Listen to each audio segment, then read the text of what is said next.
This episode is brought to you by Amazon Prime. There's nothing sweeter than baking cookies during the holidays. With Prime, I get all my ingredients delivered right to my door, fast and free, no last-minute store trips needed. And of course, I blast my favorite holiday playlist on Amazon Music. It's the ultimate soundtrack for creating unforgettable memories. From streaming to shopping, it's on Prime. Visit Amazon.com/Prime to get more out of whatever you're into. Hey, it's Austin James. Yes, I'm living with diabetes, but it doesn't have to define me.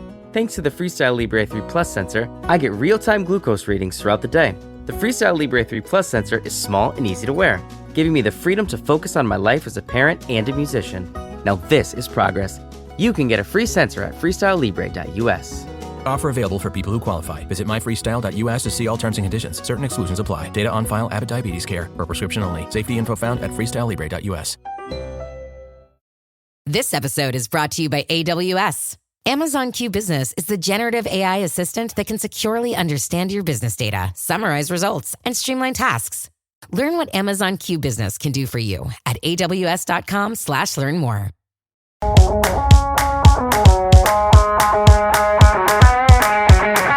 This is the Ospreys Eyrie.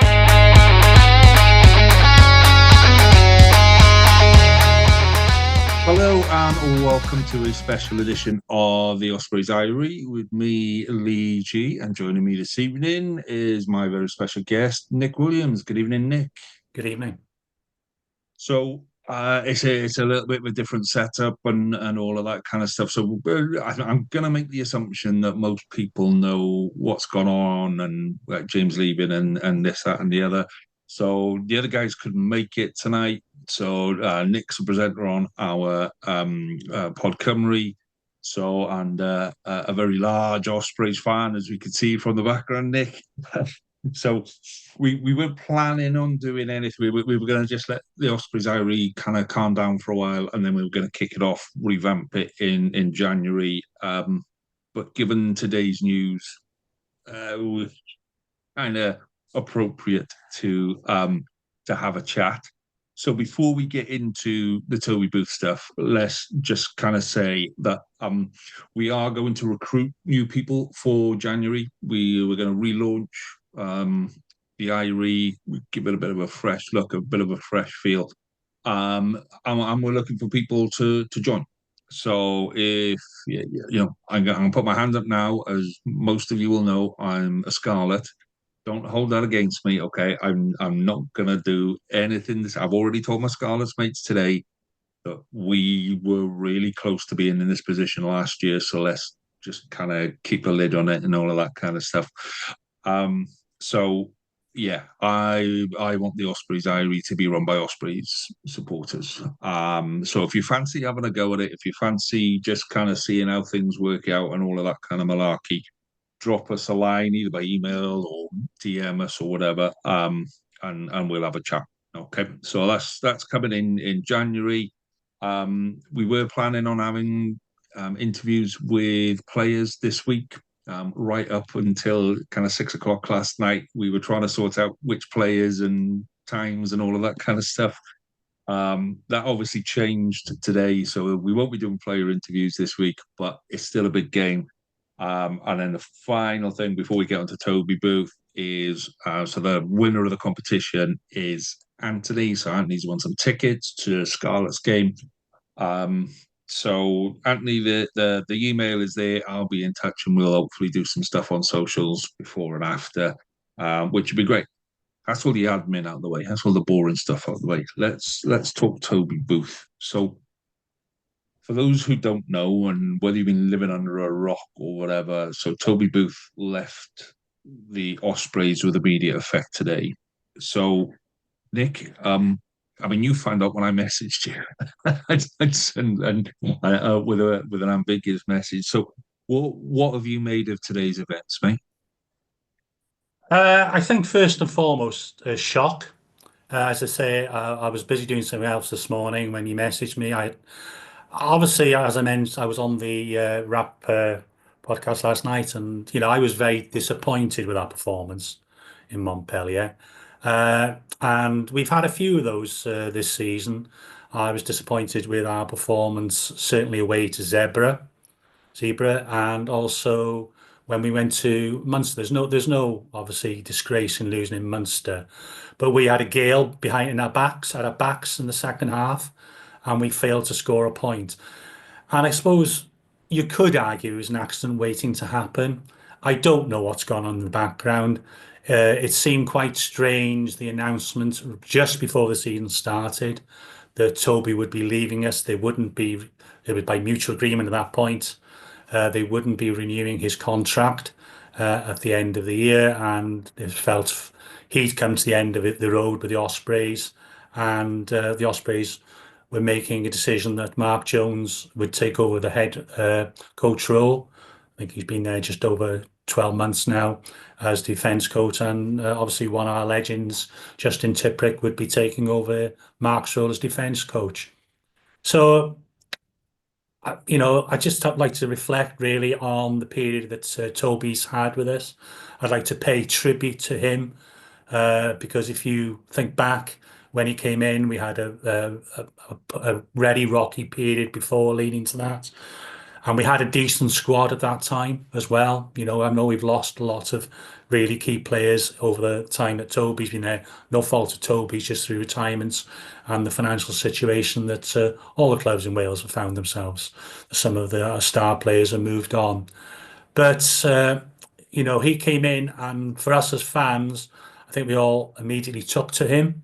He was honest with us, uh, but he didn't tend to make, he always tried to make the best of what we had. And in preparation for this evening, I was reading an article which the Ospreys website had put out at the time. He was actually appointed a little bit like Mark Jones in the sense that he was appointed, I think, in the February of 2020. But he at the time, I think he was coaching in Harlequins. He's got a strong track record, having been at Bath and London Irish before that. But he didn't actually join us until the summer of 2020. But in that article, it talked about him as being a deep thinker of the game, as being somebody who would develop relationships, who would try and develop people and develop leadership. And I was lucky enough in my working life to have leadership roles. I'm sure I didn't do as well as Toby, but that's what I always try to adhere to as well. And when you think, well, that was written then, I think all of those things he's proven to be the case. He's done that very well. I think he, first and foremost, especially, being a good rugby man, he's also a really decent man. And I think the fans, the media seem to appreciate him, for some of the messages I've seen about him leaving today. I think he was a good person to deal with. And it's very, very sad that we weren't, as fans, able to give him a send-off. There's been some disappointing results this year, that's for sure. How much that is down to uncertainty in the back room. Obviously, since he's been in the role, going back to last January, we've had a new CEO in Lance Bradley. I don't know how their relationship, what their relationship is, and how good and strong that relationship is. But it's just really sad, and certainly wish him all the very, very best. Whether it's a role in rugby, and I'm sure you'll get offers, or it's a role outside of rugby, because I think he's done some university type of work around leadership and coaching and so on. I wish him all the very best to him and his family, and to thank him sincerely for bringing hope and a bit of enjoyment back to being an Osprey fan. Yeah, and I think looking at it from the outside, a lot of the messages today have been about him as an individual. I think people are very capable of separating him as an individual and him as a coach. The coach gets marked, if you like, he gets analysed on the results, and that's pretty much it. But the individual gets assessed on all those other things you're talking about. How he relates to people, how honest he is, and even as a fan of another side, you still appreciate that. You can still respect the man for what he's done. And yeah, I think he did bring a bit of a steadying hand to the Ospreys and to Welsh rugby. To be honest, in the time that he came in, from the time he came in to the time he left, everybody else has changed their coach as well. So, you know, having somebody there for 5 years, which is what he would have been at the end of the season, um, does kind of give it a little bit more of a steady ship. And he does kind of have that air about him, that kind of, don't worry, calm down, been there before, I've done all of this before, it'll be okay, here's the plan, this is what we're going to do, and this is how it's going to work. So I think people appreciated his honesty, his openness. Um, and I've seen, comments today about he would talk to fans after the game, and then he'd say to little kids, right, don't go anywhere. I've got to go run and do a TV interview, but I'll come back. Yeah. And he absolutely would, and he would make the kids stay, and they'd stand there in the cold, and he'd come back, and he'd carry on talking to the kids because he knew that's what was important. And fair play to the guy. Just as an individual, that's that's the kind of person you need in an organization. Full respect to him on that. Now the flip side of that was what I said about the coach. Um, so when you look at his record, I think it is, he has won a lot of games, but his record this year, and I think the way things have been going this year is why he's gone now. So what have you made of his record over the last couple of years, and the how that's been like different for this year? Uh, I think he's he comes from his first coaching job was in an academy, I think, with Bath. I think it was Bath or maybe Irish. I can't remember. So you can see that's come through strong through his work at the Ospreys. He's given young, and we've had to, haven't we? As we all have, because we just haven't got the money to go and bring in lots of players. So he's given youth its opportunity. But I think we based our game, he's well on a forward base platform. And slowly that's been eroded. We possibly overachieved last year. We had some heavy defeats, remember. So even though we had some good wins, you could argue we only beat the teams which were below us or around us. When we actually came up against the top teams, we usually got a bit of a dicking sometimes. So that is something that this year we haven't been able to do. I think losing Nicky Smith was a big loss to us because he was not there's anything against Gareth Thomas, who's a very good player as well. But between the two of them, we had two good props. Both hasn't played much this year compared to where the other years where he's been a stalwart for us. So once you've taken that scrum away from us, it's taken an important part of our game plan away. Even when we've been successful, we've never been playing particularly sparkling rugby. It's pragmatic, it's hard, and this year, not having that secure forward platform has hit us hard, partly due to people moving on, partly due to injuries, which happens to all clubs. But I think with the Ospreys, and it's hit us in one area, the second row in particular, where we've lost key players, which would allow us to give us that forward base, that forward platform to stay in games. And then once we're in an arm wrestle, we'd find a way. This year, we haven't been able to do that. Yeah, I agree with all of that. It's never been the most attractive rugby to watch, but Toby Booth knew how to kind of let people know that this is as exciting as it's going to get. And when you're not used to winning and you start winning, you don't care. You don't care if it's the amount of times last season that I'd go, do you know what? I'd take a Scarlets victory or a 3-0 with a dodgy penalty in the 85th minute. When you're in that place, that's what you take. And that was where he came in. And like you say, his record over the years has been, up and down. He's had some really good seasons. He's had a couple of iffy seasons, but I think his attitude and his plan and his way of doing things has been what's kept him there. And yeah, I don't know what's changed this season. Yes, players are missing. You've lost a couple.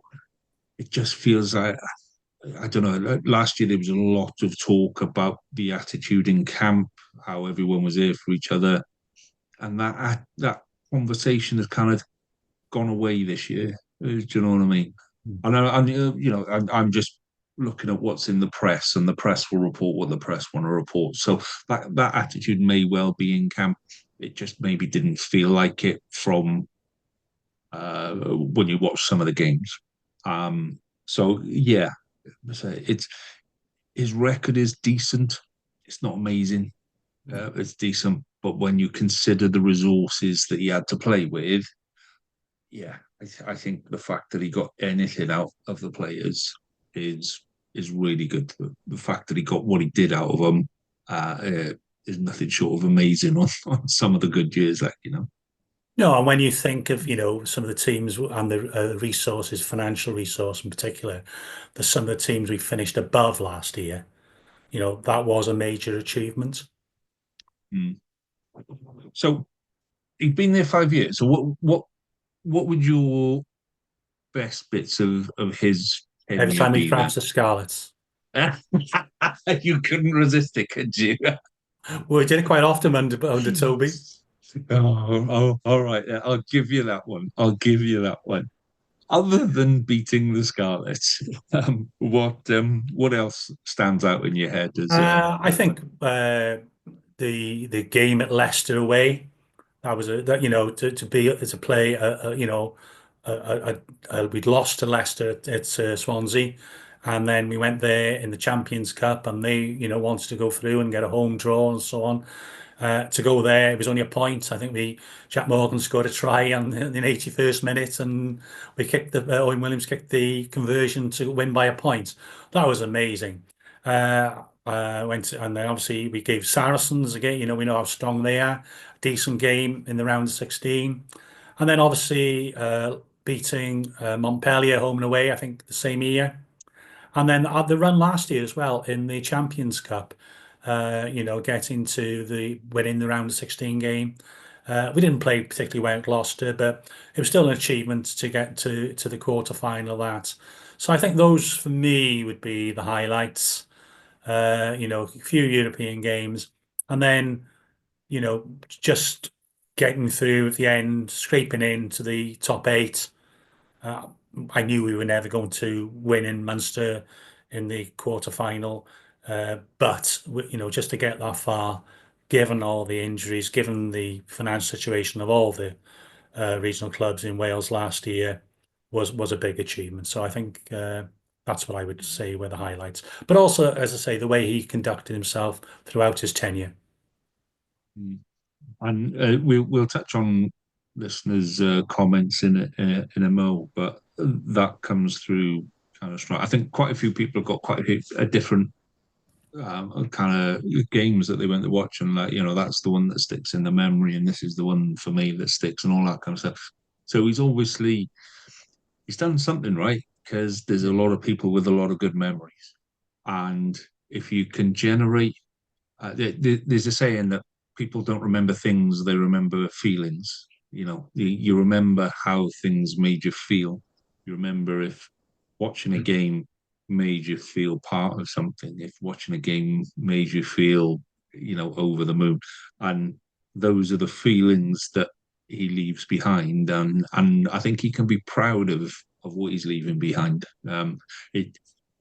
Whenever something finishes like this, it's very, very rare that somebody goes, okay, I've just won the league, I've just won the European Cup. I think I've had enough now. I'm off. It's always that case that you, even when you win the league or the European Cup, you go, I'll just have one more season. I'll just see if I can do one more season. so it never ends in a good place.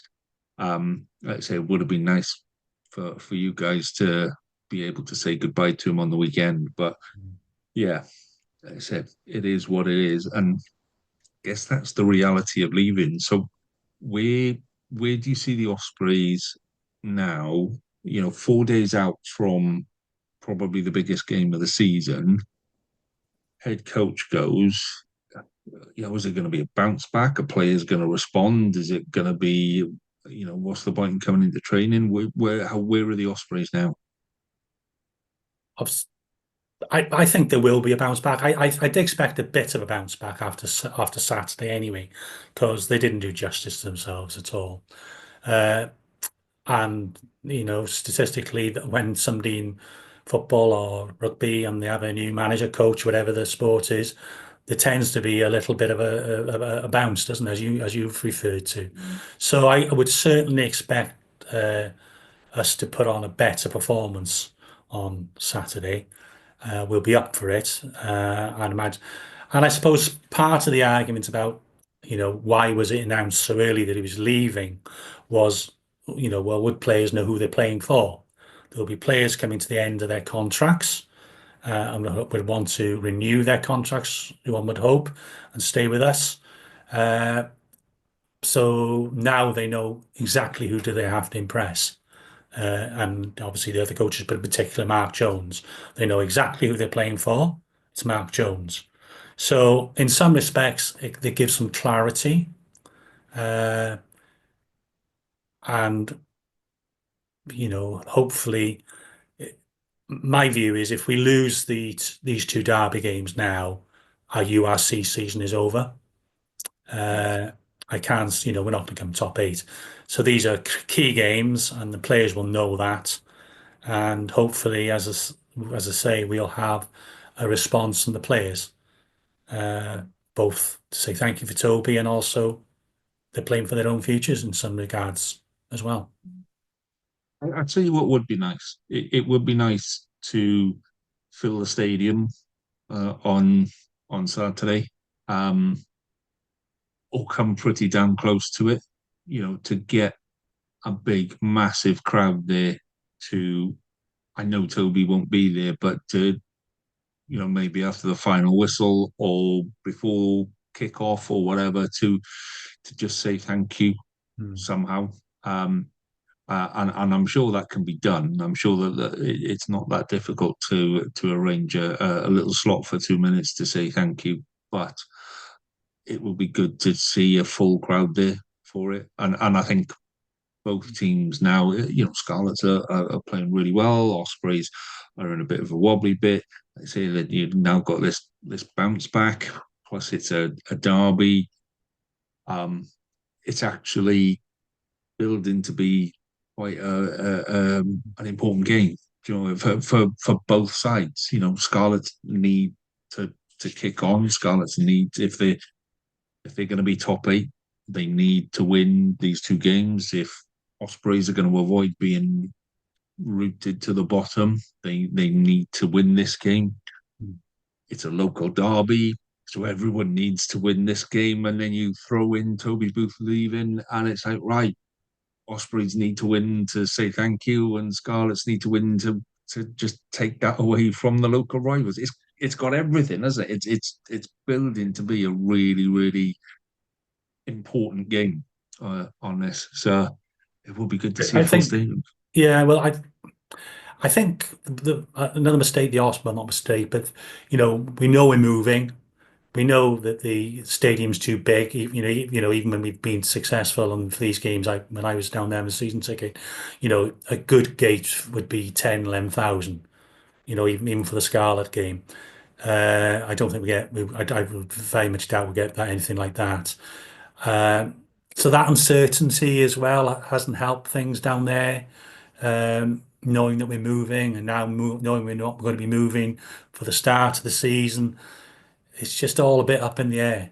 And I think and obviously there's a little bit of silent partner here is that Y11, after Toby was appointed, they became the major shareholder in the Ospreys.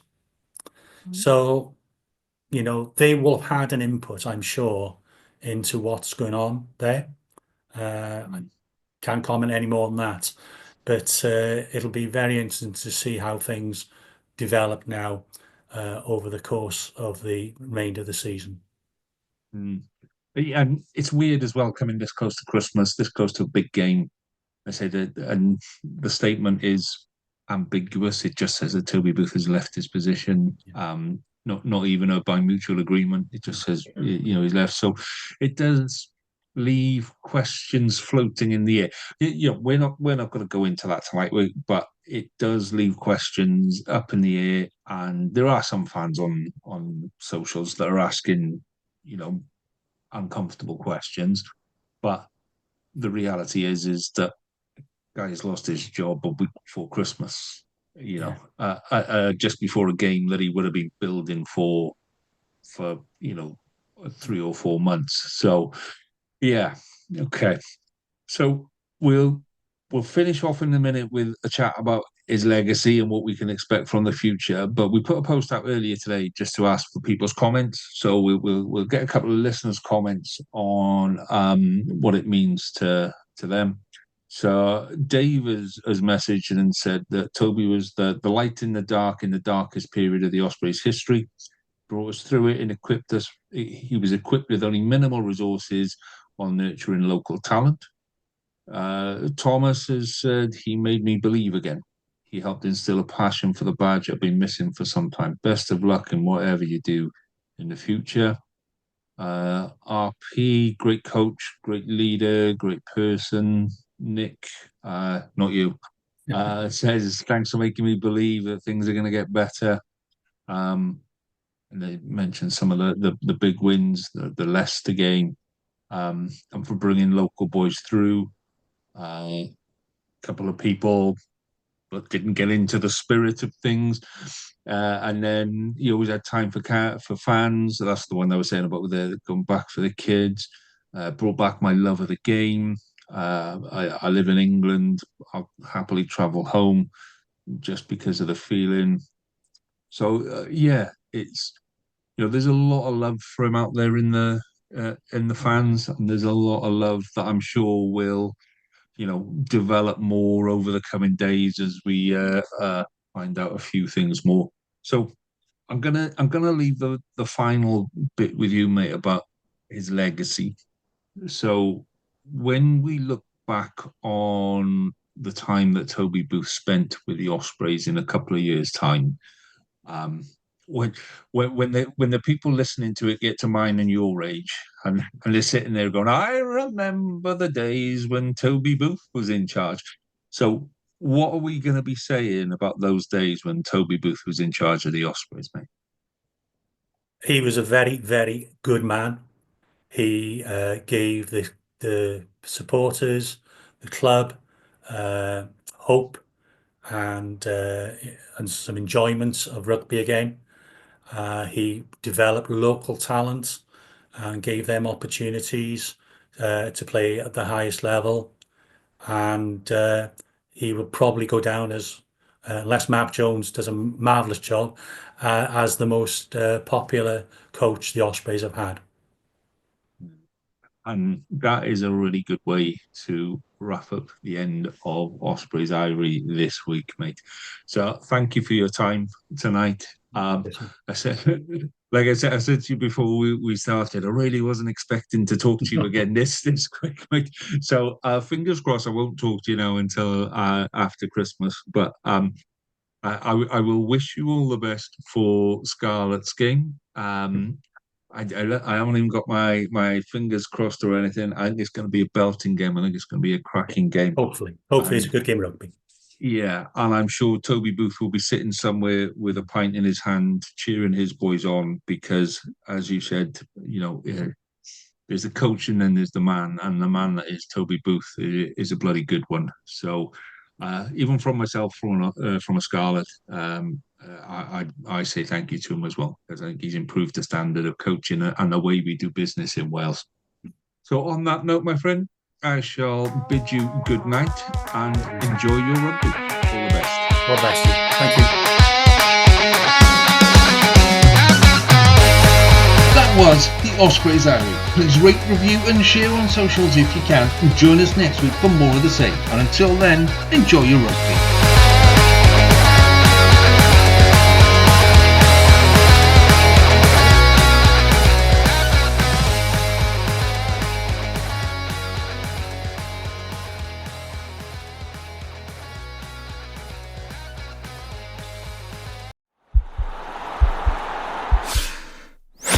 This podcast is part of the Sports Social Podcast Network.